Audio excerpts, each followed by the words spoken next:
Assalamualaikum dan salam sejahtera semua. Saya Dr. Mohd Rizal. Pernahkah anda tertanya-tanya mengapa sesetengah warga emas walaupun mengambil ubat kawalan tekanan darah dengan teratur setiap hari, tetapi tekanan darah mereka masih terus meningkat tinggi sehingga akhirnya meninggal dunia dengan cara yang menyedihkan? Salah satu kejadian yang tidak dapat saya lupakan telah berlaku pada tahun lalu. Pak Cik Othman berusia 72 tahun, seorang pesara guru sekolah menengah di Kuala Lumpur yang telah mengawal tekanan darahnya dengan sangat baik selama lebih 10 tahun. Pada suatu hari, beliau telah dikejarkan ke unit kecemasan oleh anak cucunya. Tekanan darahnya melonjak naik sehingga 210.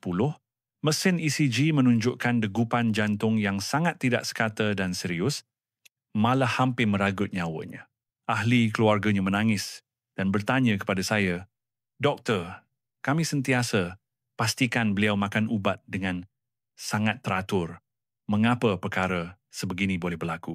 Punca sebenar adalah segelas jus limau bali yang sering beliau minum setiap pagi.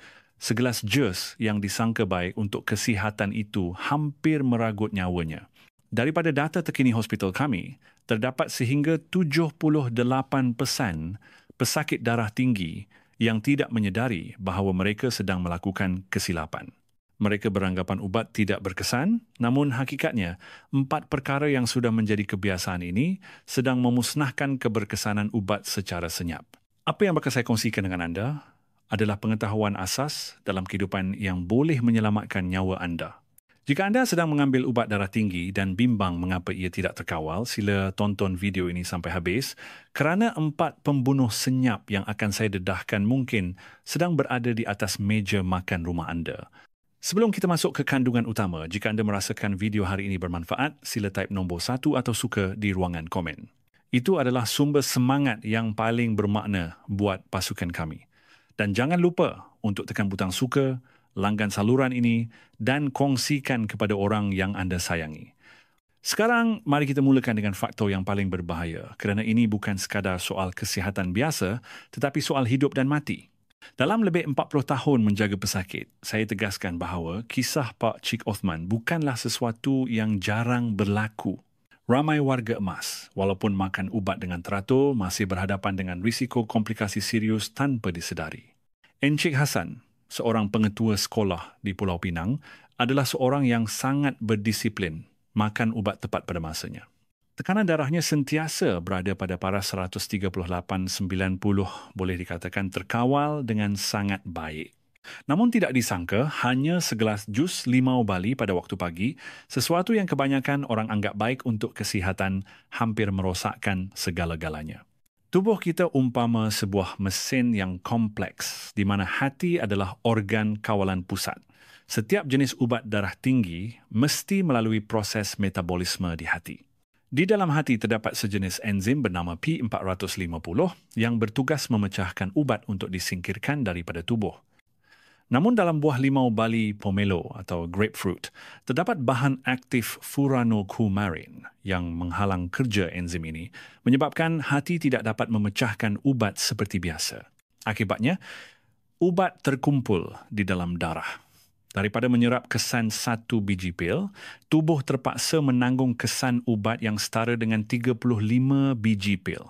Inilah punca yang menyebabkan Encik Hassan mengalami degupan jantung tidak sekata dan kenaikan tekanan darah secara mendadak walaupun masih makan ubat. Apa yang menakutkan ialah kesan limau bali bukan sahaja berlarutan selama 1,2 hari, malah boleh menjejaskan fungsi hati sehingga 3 hari atau mungkin seminggu. Bermakna hanya dengan minum segelas jus limau bali pagi ini, kesan ubat akan terjejas sepanjang minggu berikutnya. Bukan sahaja limau bali segar, malah jus, teh limau bali madu, jam limau bali, grapefruit dan pelbagai jenis limau sitrus barat yang lain semuanya mengandungi bahan aktif berbahaya ini. Saya masih ingat kes Puan Rohana, 68 tahun di Ipoh. Beliau sangat gemar minum teh limau bali madu setiap pagi. Namun tekanan darahnya asyik turun naik tidak menentu selama 3 bulan, walaupun sudah menukar ubat berkali-kali masih tidak dapat dikawal. Sehinggalah saya bertanya secara terperinci tentang diet pemakanannya.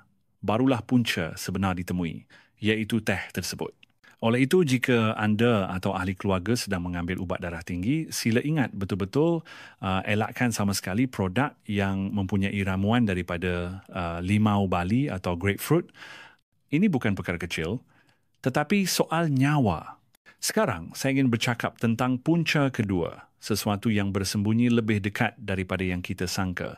Anda mungkin terdedah kepadanya setiap hari tanpa sedar dan ia ada di setiap rumah di Malaysia. Ia adalah makanan yang ditapai dan makanan masin. Acar, pelbagai jenis sambal belacan, telur masin, ikan masin atau kicap, semua ini ada di atas meja makan rakyat Malaysia. Terutamanya warga emas, ramai yang berkata, jika tiada rasa masin, makan nasi tidak berselera. Namun inilah faktor yang menyebabkan tekanan darah anda melonjak naik. Pertubuhan Kesihatan Sedunia (WHO) menyarankan orang biasa hanya patut mengambil tidak lebih daripada 5 gram garam sehari bersamaan satu penutup botol air mineral. Namun, hanya sepotong kecil ikan masin atau telur masin sudah boleh mengandungi sehingga 4.55 gram garam. Semangkuk bubur kosong yang dimakan bersama telur masin juga sudah menyebabkan jumlah natrium anda melebihi had sewel waktu pagi. Ramai yang salah faham bahawa garam hanya ada dalam jumlah yang kita tambah semasa memasak. Namun hakikatnya, garam bersembunyi dalam semua benda. Sos ikan, kicap, sos tiram atau kiup pati juga mengandungi kandungan natrium yang sangat tinggi. Jenis-jenis garam ini sering diabaikan, tetapi merupakan ancaman yang memberi kesan terus kepada saluran darah. Apabila tubuh menerima terlalu banyak natrium, ia akan menahan air untuk mengekalkan kepekatan garam dalam darah. Semakin banyak air, semakin bertambah isi padu darah, semakin tinggi tekanan dalam saluran darah. Bayangkan ia seperti paip air. Jika air mengalir lebih deras, paip terpaksa menanggung tekanan yang lebih besar dan boleh pecah. Natrium juga menjadikan saluran darah anda lebih sensitif terhadap pengecutan, seperti ada sebuah bom jangka di dalam saluran darah. Saya masih ingat pesakit bernama Pak Cik Ali, 70 tahun. Beliau pernah menjadi tukang masak, sangat sukakan makanan yang pekat rasanya, makan ikan masin dan pelbagai jenis sambal hampir setiap hidangan. Walaupun sudah menukar banyak jenis ubat, tekanan darah masih tidak stabil. Saya mencadangkan beliau berhenti mengambil semua makanan jeruk dan peraman dan beralih kepada makanan kurang masin. Hanya selepas 2 minggu, tekanan darah beliau telah turun dengan ketara. Sekarang dos ubatnya tinggal separuh sahaja. Itulah kekuatan garam. Ia boleh membatalkan kesan ubat yang anda makan. Jadi adakah perlu berpantang garam sepenuhnya? Tidak perlu, kerana tubuh masih memerlukan jumlah garam yang secukupnya. Namun yang penting adalah menggunakan garam dengan bijak, contohnya gunakan jus limau nipis, daun ketumbar, halia, bawang putih untuk menambah rasa dan bukannya menambah banyak garam. Jika mahu menggunakan garam rendah natrium, anda boleh gunakannya, tetapi mesti berhati-hati kerana ia selalunya mempunyai kandungan kalium yang tinggi. Jika anda sedang mengambil ubat diuretik yang menahan kalium, sila rujuk pendapat doktor. Sekarang, saya ingin membawa anda kepada punca ketiga, sesuatu yang lebih berbahaya daripada yang difikirkan oleh ramai orang. Musuh nombor 3 yang saya mahu anda beri perhatian khusus adalah sesuatu yang kelihatan baik untuk kesihatan tetapi memusnahkan keberkesanan ubat darah tinggi. Benar, ia adalah susu. Minuman yang digemari ramai warga emas setiap pagi dengan kepercayaan bahawa susu membantu menguatkan jantung dan tulang. Namun jika susu diminum pada waktu yang tidak tepat, ia tidak ubah seperti anda menukar pil ubat khas menjadi segelas air kosong. Ubat darah tinggi apabila ditelan perlu melalui proses penyerapan dari perut dan usus ke dalam darah. Namun protein dan kalsium dalam susu akan bertindak balas dan memendap bersama ubat serta-merta di dalam perut, membentuk satu sebatian yang tidak boleh diserap oleh usus. Hasilnya, ubat disingkirkan daripada tubuh sebelum sempat memberikan kesan, bukan sahaja membazir wang, malah kehilangan peluang untuk mengawal penyakit. Satu kajian telah menunjukkan jika minum susu atau produk tenusu berdekatan dengan waktu makan ubat, keberkesanan penyerapan ubat akan berkurang sehingga 40,60%. Bermakna anda fikir anda makan sebiji ubat sepenuhnya, tetapi hakikatnya tubuh hanya menerima separuh. Saya teringat pesakit bernama Pak Cik Daud, 68 tahun. Beliau sangat teratur, tidak pernah lupa makan ubat. Namun tekanan darah masih turun naik. Sehinggalah pada suatu hari, saya bertanya lebih lanjut, beliau menjawab, saya lepas makan ubat terus minum susu. Dah setahun macam ni. Saya telah menasihati beliau, gunakan air suam untuk makan ubat dan tunggu sekurang-kurangnya 2 jam kemudian baru minum susu atau makan makanan yang kaya kalsium seperti tauhu. Hanya dengan pelarasan sedemikian, selepas 1 bulan, tekanan darah Pak Cik Daud telah kembali ke paras normal. Tidak perlu tambah ubat. Mengapa perlu tunggu 2 jam? Kerana kebanyakan jenis ubat akan selesai diserap dalam masa kira-kira 1,2 jam pertama. Jika anda minum susu selepas itu, ia tidak akan memberi kesan lagi. Bukan sahaja susu, malah yogurt, keju dan tauhu juga boleh bertindak balas dengan ubat. Ramai yang menyangka jarak masa 30 minit sudah cukup, tetapi tidak cukup. Jarak masa 2 jam adalah selamat untuk tubuh menyerap ubat sepenuhnya. Jika tak lupa, sila setkan penggera atau makan ubat dengan air kosong sebaik sahaja bangun tidur, kemudian berjalan ringan dahulu sebelum minum susu. Bahaya senyap yang keempat adalah musuh paling berbahaya dalam senarai ini kerana kerosakan yang disebabkannya sangat serius dan menggabungkan kuasa pemusnah ketiga-tiga jenis tadi. Ia adalah alkohol arak. Sama ada wine, bir, arak putih atau bir ringan, semuanya tergolong dalam kumpulan minuman beralkohol. Ramai warga emas bertanya kepada saya, Doktor, saya cuma hirup sikit wine merah waktu malam. Orang kata wine merah bagus untuk jantung kan?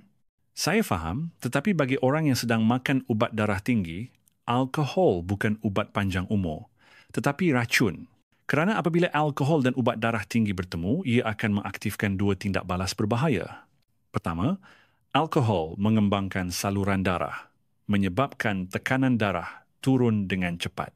Jika pada masa itu ubat masih berkesan, tubuh akan menerima kesan berganda. Tekanan darah akan jatuh mendadak, boleh menyebabkan pening, pitam dan pengsan. Saya pernah merawat Pak Cik Tan 70 tahun. Sebelum itu beliau mengawal tekanan darah dengan sangat baik. Pada suatu hari semasa menghadiri majlis hari jadi cucunya, beliau minum hanya 1 tin bir. Tengah malam, beliau bangun ke tandas, lalu terjatuh. Apabila sampai di hospital, tekanan darah hanya tinggal 80,50, satu keadaan yang sangat berbahaya. Cerita belum tamat. Kesan penurunan tekanan darah oleh alkohol hanya bertahan dalam masa yang singkat. Kira-kira 6,8 jam kemudian, apabila alkohol telah habis di metabolisme, saluran darah akan mengecut semula dengan kuat, menyebabkan tekanan darah melonjak naik, malah lebih tinggi daripada sebelum minum. Perubahan mendadak ini amat berbahaya untuk jantung dan saluran darah otak. Jangan lupa, hati adalah organ yang memetabolisme ubat. Namun apabila terpaksa bergegas menyingkirkan alkohol, hati akan bekerja terlalu keras, mengurangkan kecekapan memproses ubat. Oleh itu, ubat akan tertinggal dalam darah lebih lama, meningkatkan risiko kesan sampingan. Alkohol juga menekan sistem saraf dan menutup gejala amaran bahaya, menyebabkan pesakit tidak sempat menyedari sehinggalah keadaan menjadi serius. Oleh itu, nasihat saya sangat jelas. Jika anda sedang makan ubat darah tinggi, sila elakkan sama sekali sebarang jenis minuman beralkohol. Jangan percaya kata-kata minum sikit tak apa, kerana bagi orang yang sedang dalam rawatan, hanya 1 gelas juga boleh menjadi punca kemudaratan. Jika anda sudah menonton sampai di sini dan merasakan video ini bermanfaat, jemput anda type nombor 4 di ruangan komen. Jika belum melanggan saluran ini, jangan lupa tekan butang langgan dan hidupkan loceng notifikasi ya. Sokongan anda adalah sumber motivasi yang besar buat kami. Selepas membongkar 4 punca tersebut, sekarang masa untuk mengetahui makanan yang boleh membantu menstabilkan tekanan darah. Ini adalah sahabat sebenar jantung anda. Daripada pengalaman klinikal, saya dapati ada 3 nutrien yang amat penting. Saya memanggilnya 3 nutrien penyelamat untuk tekanan darah. Nutrien nombor 1 yang paling penting ialah kalium, potasium. Kalium dan natrium umpama pasangan yang berlawanan. Jika warga emas mengambil terlalu banyak natrium, tekanan darah akan naik. Tetapi kalium akan membantu menyingkirkan natrium melalui buah pinggang serta mengembangkan saluran darah, sekaligus membantu menurunkan tekanan darah. Oleh itu, melebihkan makanan kaya kalium adalah salah satu cara paling mudah untuk membantu menurunkan tekanan darah tanpa perlu menambah dos ubat. Makanan apa yang kaya kalium? Perkara pertama yang ramai orang fikirkan ialah pisang. Sebiji pisang bersaiz sederhana membekalkan kira-kira 400 miligram kalium. Tetapi ada makanan yang lebih banyak daripada itu. Contohnya sebiji ubi keledek bakar bersaiz sederhana membekalkan sehingga 900 miligram kalium atau setengah cawan bayam rebus membekalkan 420 miligram. Kacang, dal, kiwi, tomato, tembikai juga adalah sumber kalium yang sangat baik. Orang dewasa patut mengambil kira-kira 3,500-4,000 gram kalium setiap hari. Jika mengatur hidangan dengan bijak, ia sangat mudah dicapai.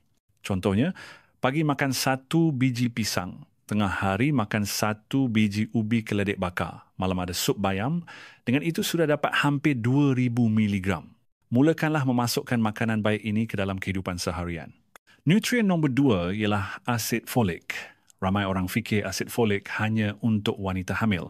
Tetapi bagi orang yang ada darah tinggi, ia juga tidak kurang pentingnya. Saluran darah kita terpaksa berhadapan dengan kerosakan daripada sejenis bahan dalam darah bernama homocysteine.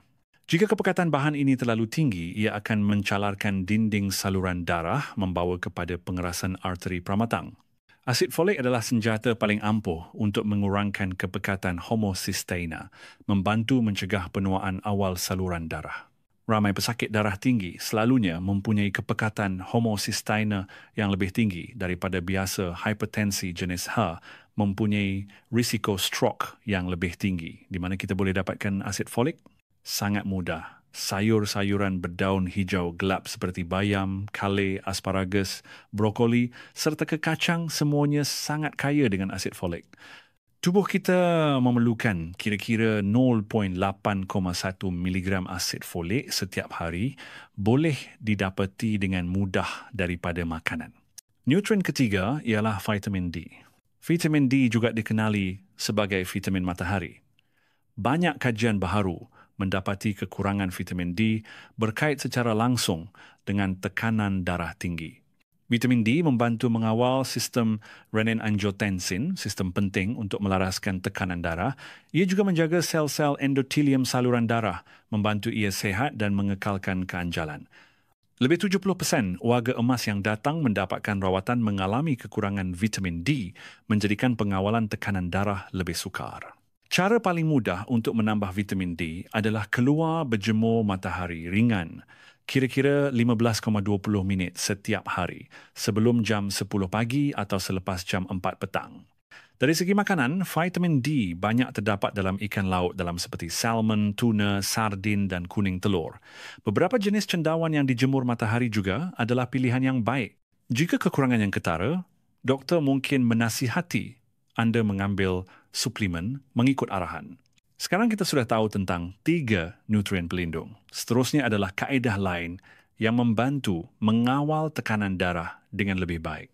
Mengenai gaya hidup, perubatan timur ada pepatah. 3 bahagian rawatan, 7 bahagian penjagaan.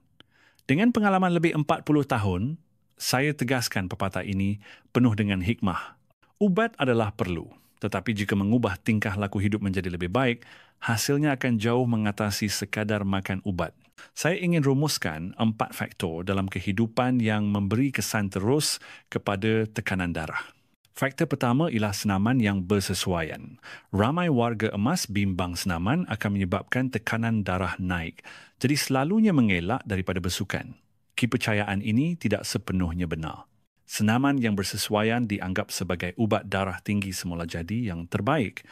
Pergerakan ringan dan berterusan seperti berjalan laju, berenang, tai chi adalah pilihan paling sesuai, sekurang-kurangnya 30 minit 5 hari seminggu. Waktu paling sesuai adalah pada lewat petang atau malam. Perkara yang ingin saya tekankan secara khusus adalah tidur yang cukup dan tepat pada masanya. Tekanan darah kita mempunyai rentak turun naik. Kira-kira jam 10 malam hingga 2 pagi adalah waktu tekanan darah paling rendah dan 6 pagi hingga 10 pagi adalah waktu ia meningkat dengan jelas. Jika warga emas berjaga malam, kitaran ini akan terganggu membawa kepada risiko stroke. Nasihat saya adalah patut tidur sebelum jam 10 malam dan bangun kira-kira jam 6 pagi, berehat secukupnya 7,8 jam. Seterusnya ialah pengurusan emosi. Perubatan tradisional mengatakan 7 emosi memudaratkan 5 organ. Emosi negatif adalah faktor yang menaikkan tekanan darah. Pasti ramai yang pernah mengalami perasaan ini. Selepas bergaduh, anda rasa pening kepala, jantung berdegup kencang, tekanan darah melonjak. Oleh itu, mengekalkan fikiran yang tenang dan damai adalah faktor teras untuk mengawal tekanan darah dalam jangka masa panjang. Akhir sekali ialah mengukur tekanan darah secara kerap. Satu kesilapan yang ramai orang lakukan adalah menilai keadaan berdasarkan perasaan. Rasa sihat maka tak ukur, rasa pening baru makan ubat. Tetapi darah tinggi bukan sentiasa ada tanda. Perubahannya selalunya berlaku secara senyap. Saya nasihatkan anda supaya membeli mesin pengukur tekanan darah di rumah. Setiap hari, sila ukur sekurang-kurangnya 2 kali. Selepas bangun tidur dan sebelum tidur, sila catat angka dan maklumat lain seperti adakah makan ubat tepat pada masanya, makan apa, adakah stres. Apabila ada data yang cukup, doktor akan melaraskan pelan rawatan dengan lebih tepat. Sekarang, saya ingin merumuskan semula. Mengawal tekanan darah tidak susah jika kita melaksanakannya secara menyeluruh. Mulakan dengan mengelakkan 4 punca senyap, buah-buahan sitrus, terutamanya limau bali, grapefruit. Makanan yang ditapai, jeruk masin. Susu dan produk tenusu, minum sekurang-kurangnya 2 jam jarak dari ubat. Alkohol. Seterusnya, tambah 3 nutrien pelindung. Kalium membantu menyingkirkan natrium. Asid folik mengurangkan homocysteine. Vitamin D mengawal sistem kawalan tekanan darah. Pada masa yang sama, laksanakan 4 faktor penting dalam gaya hidup, senaman ringan secara kerap, tidur cukup, tepat pada masanya. Kekalkan emosi yang stabil, ukur tekanan darah secara kerap dan buat catatan. Perkara-perkara ini kedengaran mudah, tetapi untuk melaksanakannya setiap hari memerlukan keazaman. Tetapi saya percaya jika anda bersedia untuk berubah, sesiapa pun boleh melakukannya. Apa yang menakutkan bukan penyakit, tetapi kurangnya pengetahuan dan sikap sambil lewa. Dalam 45 tahun berkhidmat, saya telah melihat ramai orang menyesal tetapi juga menyaksikan banyak pesakit pulih dengan menakjubkan berkat pengurusan yang betul. Kesihatan berada di tangan anda. Setiap pilihan yang tepat hari ini adalah pelaburan untuk masa depan. Mulakanlah hari ini. Perkara-perkara kecil ini akan terkumpul menjadi satu kekuatan yang besar. Akhir sekali, dalam 4 faktor gaya hidup, anda rasa bahagian mana yang anda lakukan terbaik dan bahagian mana yang perlu usaha lebih? Sila kongsikan di ruangan komen ya. Jangan lupa tekan suka, langgan saluran dan kongsikan video ini. Semoga anda mempunyai tekanan darah yang stabil, kesihatan yang baik dan kehidupan yang bahagia. Jumpa lagi dalam video seterusnya.